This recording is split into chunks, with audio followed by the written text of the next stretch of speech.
Welcome, night owls, to Tales to Tell, the channel where stories come alive after dark. Here we explore 4 realms of imagination. Terrifying tales to tell for those who crave chills and whispers in the dark. Romantic reads to ravish for hearts that ache, burn and bloom. Fantasy fables to follow for dreamers who walk between worlds. And sci-fi stories to self-indulge, for mind that drifts beyond the stars. Tonight's story from our terrifying Tales to Tell collection is called The Last Broadcast.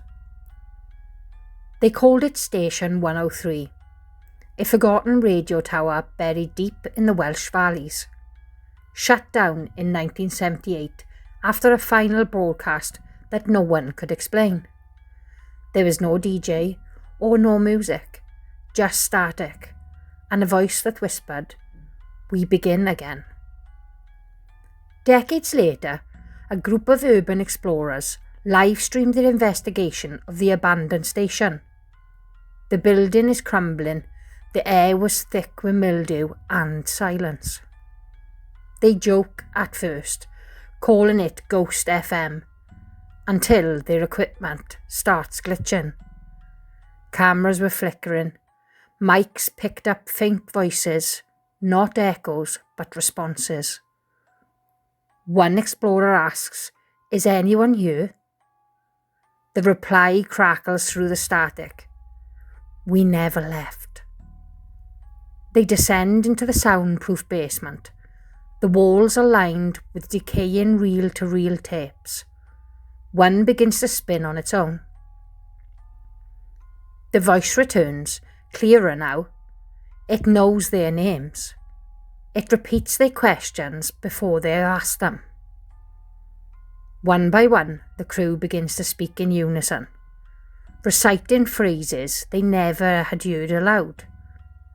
The live stream chat explodes with panic, and suddenly the feed cuts. 3 days later, a new channel appears on YouTube. It's got no subscribers, no description, just a single video titled, "We're Live Again." The host was wearing the jacket of the missing crew leader, and behind him, the reel-to-reel spins. Story 2. Gravekeeper's Debt. In a remote cemetery near Merthyr Tydfil, there's a grave that never stays buried. Locals say it belongs to a man who cheated death, but only by passing the debt to someone else. Every full moon, a young woman visits her father's grave. She leaves coins on the headstone and whispers apologies. She doesn't know why she does it, only that her grandmother told her it was the tradition. A way to keep the soil still. 1 month, she forgot to do it. Life got busy. The moon rises and the grave shifts. The next morning, her father's name is gone, and in its place, her name. Panicked, she races to the gravekeeper's cottage. It's empty, dusty and abandoned, but on the desk lies a ledger, thick leather-bound and humming faintly. She opens it. Her name is written in red ink. Below it, debt accepted. She tries to erase it. The ink bleeds deeper. The room darkens. A voice behind her says, "You missed your payment." She turns, but no one is there. Just the gravekeeper's coat hanging on the wall, and beneath it a mirror. Her reflection is smiling, but she isn't. Our final story tonight is called The Red Room Ritual. They say every house has a room that remembers. In the manor she inherited from her estranged grandmother, that room was painted red, floor to ceiling. No windows, no furniture, just a single chair facing the door, and a mirror that didn't reflect her. After her grandmother's funeral, Elise moves into the manor to sort through decades of clutter. The house is silent, but not still. Doors creak open on their own.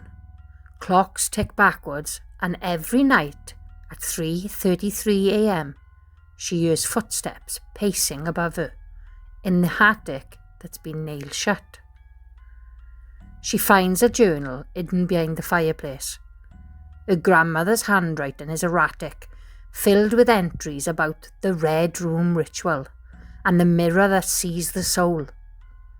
Elise dismisses it as dementia until she finds the room herself. It's hidden behind a false wall in the library. The red paint is fresh. The air is warm, and the mirror, it shows her standing still, even when she moves. The journal says, "Sit in the chair. Speak your truth. The house will decide if you're worthy." Elise tries it out. She confesses her guilt about abandoning her grandmother, about the lies she told to inherit the house. The mirror fogs. The doors slam shut and the room begins to bleed. Red paint dripping like veins down the walls. She screams. The mirror shatters, but behind it, another room. Identical. Another chair, another mirror. And in that mirror, her grandmother, smiling. Elise wakes up in the chair. The room is clean, the mirror is whole, but she's not alone. The journal now reads, "One must stay, one must watch.